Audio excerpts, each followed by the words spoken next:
News India channel में आपका हार्दिक स्वागत है। आज हम भारत की राजधानी दिल्ली के अंदर हम बात कर रहे हैं इस समय कॉन्स्टिट्यूशन क्लब से। हाँ, इसी के इर्द गिर्द बाबा साहब डॉक्टर बी.आर. अम्बेडकर साहब ने यहाँ संविधान लिखा था। अब लोग कुछ नेता कह रहे हैं कि हिंदू खतरे में हैं। मुझे तो लगता है मेरा संविधान खतरे में, मुझे लगता है आरबीआई खतरे में, मुझे लगता है बीएसएनएल खतरे में, मुझे लगता है रेलवे खतरे में है। इसी पर चर्चा करेंगे। हमारे साथ में एक बुद्धिजीवी हैं गुरुचरण जी, जो कि आए दिन बेवाक बोलते हैं, किसी को बुरा लगे अच्छा लगे, लेकिन अपनी बात को बहुत अच्छे ढंग से लोगों को समझाने की बात कर रहे हैं। गुरुचरण जी, आपका नेशन न्यूज़ इंडिया चैनल में आपका धन्यवाद अभिनंदन है। साधुवाद आपका और आपकी टीम के सभी साथियों को। जैसा आपने कहा सर, मैं आ रहा हूँ सर, जिस तरीके से लोग कहते हैं कि संविधान खतरे में है या हिंदू खतरे में है, मुझे लगता है राजनीति खतरे में। आजकल तो सारे जितने भी गवर्नमेंट के जितने भी सोर्स ऑफ इनकम के थे, वो आज सारे ही खतरे में। क्या मानना है आपका? मेरा मानना ये है कि इस देश के दबे पिछड़े समाज के लोगों को बाबा साहब ने संघर्ष करके जो अधिकार दिलाए थे, इस देश के लोगों की उस पर जो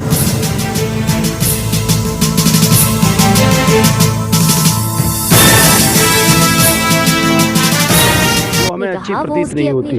शेड्यूल कास्ट के लोगों ने जो कुछ उन्नति की थी, और देखा जाए तो देश के अंदर 10% लोगों ने अधिक से अधिक उन्नति की होगी, और उनके पास आमदनी के कोई संसाधन नहीं थे। अगर आपने ये बात कही है तो थोड़ा लंबी हो जाएगी, क्योंकि जब इस देश में वोट के अधिकार का मैटर चल रहा था, तो वोट के ऊपर ये कहा गया था कि ये वोट का अधिकार उसे दिया जाएगा जो स्नातक होगा, वोट का अधिकार उसे दिया जाएगा जो 5 एकड़ भूमि रखता होगा, या वोट का अधिकार उसे दिया जाएगा जो कर अदा करता होगा।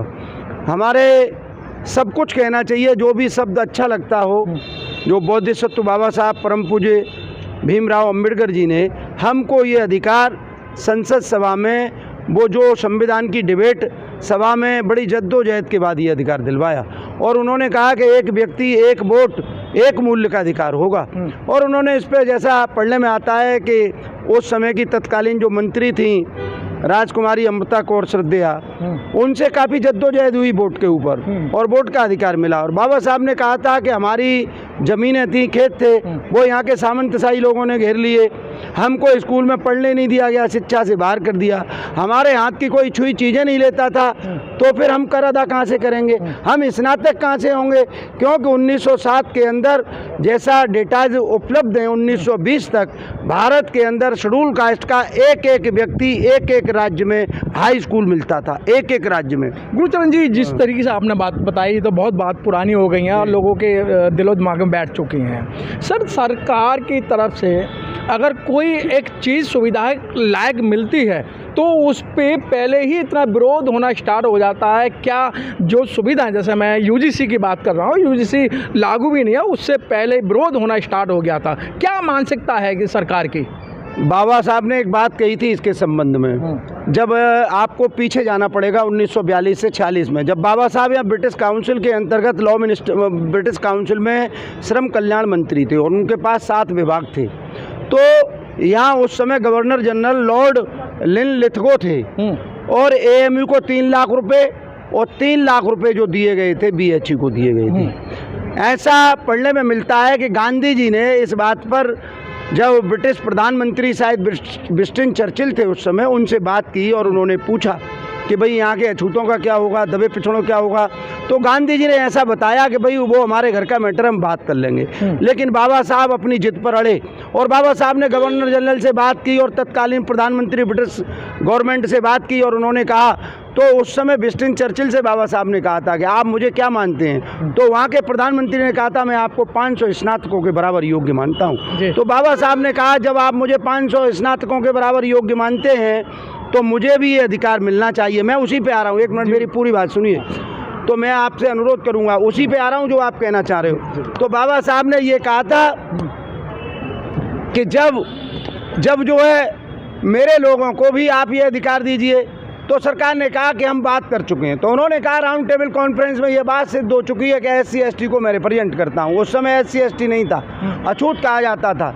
तो बाबा साहब की बात पर उनने, सरकार ने कहा कि 3 लाख रुपए हम आपको भी देते हैं। बाबा साहब ने कहा, मेरे स्कूल नहीं है, यानी मेरे पढ़ने वाले लोग नहीं है। मैं स्कूल खोलता हूँ तो किसके लिए खोलूँगा, और मेरे पढ़ाने वाले लोग नहीं हैं। तो बाबा साहब की इस बात पर उन्होंने सरकार से, बाबा साहब ने लॉर्ड लिनलिथगो से कहा कि गवर्नर साहब आप मेरे इस पैसे से बच्चों को विदेश भेजिए।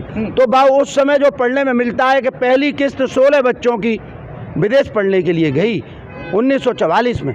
फिर 1900 उसके बाद दूसरी किस्त 16 लोगों की गई, जिसमें BR खोबरागढ़े अपने पैसे से गए थे, लेकिन उसमें से केवल 2 व्यक्ति लौटे। मैं 26 पे आना पड़ेगा। मैं उसी पे आ रहा, 26 पे। अरे जब तक ये नहीं सुनोगे 26 कुछ नहीं है। आप सुन लीजिए, हमारे 1% लोगों को पता नहीं ये बात। मैं जो आपसे अनुरोध कर रहा हूँ, ऐसा नहीं कि मैं जानता हूँ, मैं जो मूल बात कहना चाह रहा हूँ वो सुनिए। जब उसमें से 2 आदमी लौट कर आए, NRUI के एक IAS बन गए, एक कोई प्रोफेसर वगैरह बन गए। तो बाबा साहब 1953 में बड़े दुखी होते थे 26 अलीपुर रोड पर, और बैठकर रोते थे। लेकिन इससे पहले हम ये कहना चाहेंगे कि जब ये सरकार स्थानांतरण हुई, ट्रांसफ़र ऑफ पावर हस्तांतरित हुई, तो सबसे पहले जो कोलंबो पैक्ट कहा गया, उस कोलंबो पैक्ट पर ही दस्तखत किए गए, जो C राजगोपालाचारी उस समय के हमारे गवर्नर जनरल बनाए गए थे, और वो गांधी जी के रिश्तेदार थे। तो मैं ये बात इसलिए आपसे कह रहा हूँ बीच में रोक करके कि जो बाबा साहब ने ये कहा था कि मैंने पढ़कर अकेले इतना काम किया है, अगर मेरी समाज के लोग भी पढ़ लिख कर थोड़ा थोड़ा काम करेंगे तो समाज का बहुत भला होगा। मैं आपकी बात ही कह रहा हूँ, लेकिन हमारे पढ़े लिखे लोगों ने वो काम नहीं किया। बाबा साहब ने ये कहा था कि हे मेरी समाज के लोगों, रोजाना नहीं, हफ्ते में नहीं, 15 दिन में नहीं, तो महीने में एक बार जरूर समाज के बीच में जाना। जी आपसे 1 मिनट हो सकता है बड़ी हो जाए, लेकिन आपको ये बात बहुत सुनने लायक है, आपकी बात का जवाब है इसमें। तो उन्होंने कहा कि आप समाज के बीच में जरूर जाना। तो 1953 में जब UPSC का बैच निकला और सहारनपुर के बलबीर सिंह जी IAS बने और वो बाबा साहब के पास गए, तो उन्होंने सोचा कि बाबा साहब कुछ पैसे मांगेंगे, लेकिन बाबा साहब से उन्होंने कहा बताइए बाबा साहब, आप कहते हैं मैं आपके पास आया हूँ, मैं IAS बन गया। तो बाबा साहब ने कहा अरे मेरे मूर्खों, मेरा कहना ये नहीं था मेरे पास आना, मेरा कहना ये था कि उस समाज में जाना जहाँ एक माँ कंडों का रोना रो रही होगी, जहाँ एक ईंधन के लिए रो रही होगी, एक सब्जी के लिए रो रही होगी, एक पे साबुन नहीं होगा, एक पे आटा नहीं होगा, एक पे लकड़ी नहीं होगी, और वो दुखी हो रही होगी। लेकिन जब नीली और ये लाल बत्ती की गाड़ी देखेगी तो वो कहेगी कि मुझे भी अपने बच्चे को पढ़ाना चाहिए और ये समाज आगे चला जाएगा।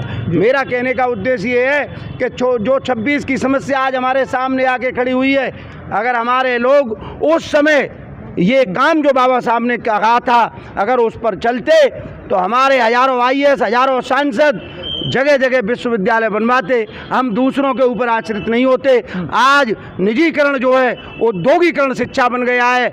आने वाले समय में जो आप कहना चाह रहे हैं, मैं आपकी बात पे ही आ रहा हूँ, हमारे लोग क्या डिग्री ले पाएंगे, क्या BA कर पाएंगे, क्या BTech कर पाएंगे, क्या B.Ed कर पाएंगे, क्या LLB कर पाएंगे, क्या MBBS की उपाधि ले पाएंगे जो करोड़ों रुपए में मिलेगी? जब निजीकरण में जब आ जाएगा, जो शिक्षा नीति आने जा रही है, जो अभी आपने बात कही, हमारे लोगों के साथ तरह तरह की घटनाएं होती हैं और हम उन्हीं के विद्यालयों में पढ़ने के लिए जाते हैं। ये कब खत्म होगा? ये इसके लिए सरकार, नेताजी, फिर मैं वही उसी बात पे नेताजी नहीं हूँ मैं, क्षमा करें, आप समाज का काम कर रहे हैं, तो मतलब ये किसी आम आदमी के बस की बात नहीं है इतना बोलना। आप नेता की ही, मैं नेता नहीं हूँ, आपने रेल में नेतागिरी, मैं नेता नहीं हूँ सर, रिक्वेस्ट करूंगा, गाली मत दो मुझे, गाली मत दो नेता के शब्द आपसे जी। ठीक है सर, जिस तरीके से किसानों ने 13 महीने आंदोलन किया, सुप्रीम कोर्ट के कानों पे कोई जूनी नहीं रहेंगी, और मात्र UGC का जो रेगुलेशन का जो बिल आया था वो इतना प्रचारित भी नहीं हुआ, और ना उस पर ऐसी कोई डिबेट हुई। उससे पहले सुप्रीम कोर्ट ने संज्ञान ले लिया और उसे मार्च 19 तक की रोक लगा दी है। क्या लगता है इसके लिए? तो भाई जो चीज़ सुप्रीम कोर्ट में चली जाती है उसके बारे में हम कुछ इतना नहीं जानते, ये तो कोई अच्छा वकील से आप बात करेंगे वही बताएगा। लेकिन हम आपको ये कह सकते हैं सर, आप एक न्यायपालिका को बड़े पैमाने पर मानते हैं कि हम अगर हमें यहाँ न्याय नहीं मिलेगा तो हमें कोर्ट में न्याय मिलेगा, और न्यायपालिका पे आज भी आपका भरोसा? तो हमारे जो वकील हैं, हमारे जो बड़े बड़े विद्वान हैं, जो हमारे बड़े बड़े समाज में पढ़े लिखे साहब, ये बात इन्होंने आपके ऊपर छोड़ दिए, आप एक अधिवक्ता, क्या लगता है सर कि जिस तरीके से आज न्याय मिलने, चाहे हाई कोर्ट या सुप्रीम कोर्ट के अंदर, क्या इस पर आपको कुछ न्याय मिलेगा? जी, इस समय यह दौर ऐसा चल रहा है कि न्याय भी जो है अपने मुंह देख के न्याय करता है। मुंह देख के या जाति देख के? हाँ, जाति के आधार पर कि ये किस जाति का है तो उसी हिसाब से न्याय मिलता है जी। आज जो न्याय की जो उम्मीद थी, जो परिभाषा थी, वो बदल दी है इन लोगों ने बिल्कुल कि जो है सारे पर काम हो रहा है, पूरा राजनीति का सर बात वहीं आती है जो सुप्रीम कोर्ट जिस पर टिप्पणी करना चाहता है कि अब तो इंटरकास्ट शादी होने लगी हैं। आप सुप्रीम कोर्ट समझता है कि जातिवाद नहीं है। मैं बताऊंगा सर, जातिवाद नहीं है। हाँ, मैं बता रहा हूँ ना। आप ये कहते हैं कि शादियां होने लगी हैं, एनसीआरबी के आंकड़े निकालिए, आप पत्रकार बंधु हैं, हाँ। कितने % अंतर्जातीय विवाह हुए हैं, और जिन घरों में अंतर्जातीय शादियां होती हैं उनके जाके हाल देखिए। शेड्यूल कास्ट के जो IAS बन जाते हैं, IPS बन जाते हैं, उनके लड़कों की अंतर्जातीय शादियां हो जाती हैं, उनके साथ कुछ घटनाएं घटित हो जाती हैं और उसका लाभ उन परिवारों को मिलता है। ये टोटल गलत है।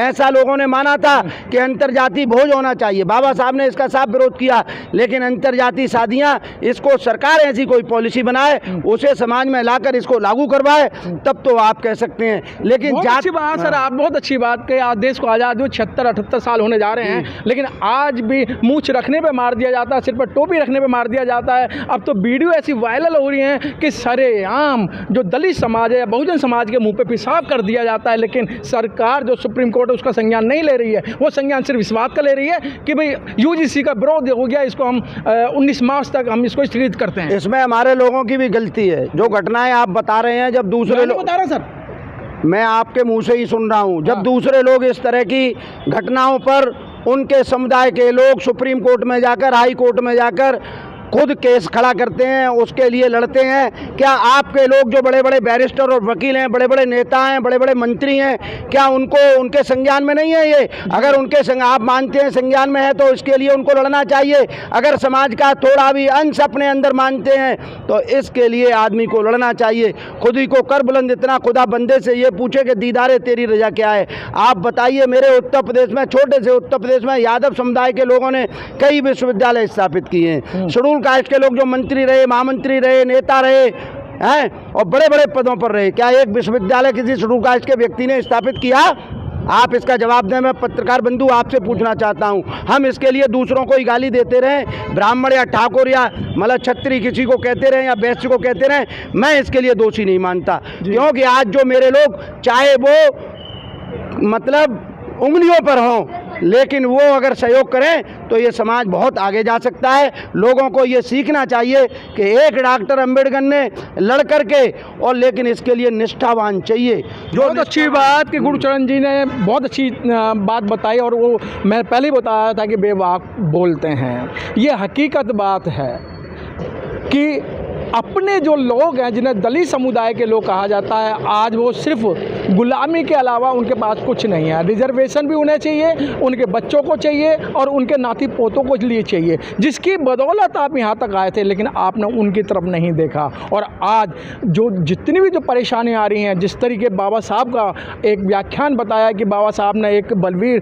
IAS को बुलाया था, उन्होंने कहा ये इसलिए नहीं बुलाया मुझे कि आप लाल बत्ती लेकर, नीली बत्ती लेकर गाँव में जाओगे तो वो जो कंडे के जो रोना रो रही है, उपले का जो रोना रो रही है, वो भी सोचे कि मेरा बच्चा IAS बन जाए। बहुत जरूरी है, अपने अंदर सुधार लाना पड़ेगा। कैमरामैन जा रहा कि आप समाज के लोगों को ये बताइए, मैं पूछना चाहता हूँ कि बाबा साहब ने एक बार ये कहा था 1953 में सोनलाल शास्त्री से और शंकरानंद शास्त्री से कहा था कि ये आरक्षण हमेशा के लिए नहीं रहेगा। मैं शेड्यूल कास्ट के लोगों से, आपके चैनल के माध्यम से कहूँगा, बैकवर्ड के लोगों से कहूँगा, शेड्यूल ट्राइब के लोगों से कहूँगा कि आप लोगों को अपना रोजगार नौकरी में नहीं, अपना रोजगार छोटे छोटे कुटीर उद्योग, लघु उद्योग में देखना चाहिए। आपको चाय बेचने का काम करना चाहिए, आपको मूंगफली बेचनी चाहिए, छोटे छोटे बच्चों के कच्चे बेचने चाहिए, अपने ऐसे काम करने चाहिए, सब्जी बेचने का काम करना चाहिए। लेकिन हमारा आदमी आज भी ताकत का, मेहनत का श्रम करके 500 रुपये कमा के मकान की पल्लेदारी, लेबरी जो बोलते हैं, वो तो कर सकता है, लेकिन सब्जी बेचकर 1000 रुपये नहीं कमाना चाहता। आपको आज के दौर में अगर बच्चों को पढ़ाना है, बच्चों को आगे ले जाना है, तो किसी का दोषारोपण न करते हुए अपने जो बुद्ध ने कहा था अत्य दीपो भव, अपने दीपक स्वयं बनो, अपने रोजगार चुनो, ये बाबा साहब ने कहा था। और बाबा साहब को केवल जानो नहीं, पढ़ो। उनको पढ़ो, और समझो बाबा साहब ने हर मर्ज का इलाज बताया है। आर्थिक रूप से संपन्न होना है तो बाबा साहब की प्रॉब्लम ऑफ द रूपी, जैसे आप अभी RBI वगैरह वगैरह की बात कर रहे थे। आराम के साथ मनोज पिप्पल।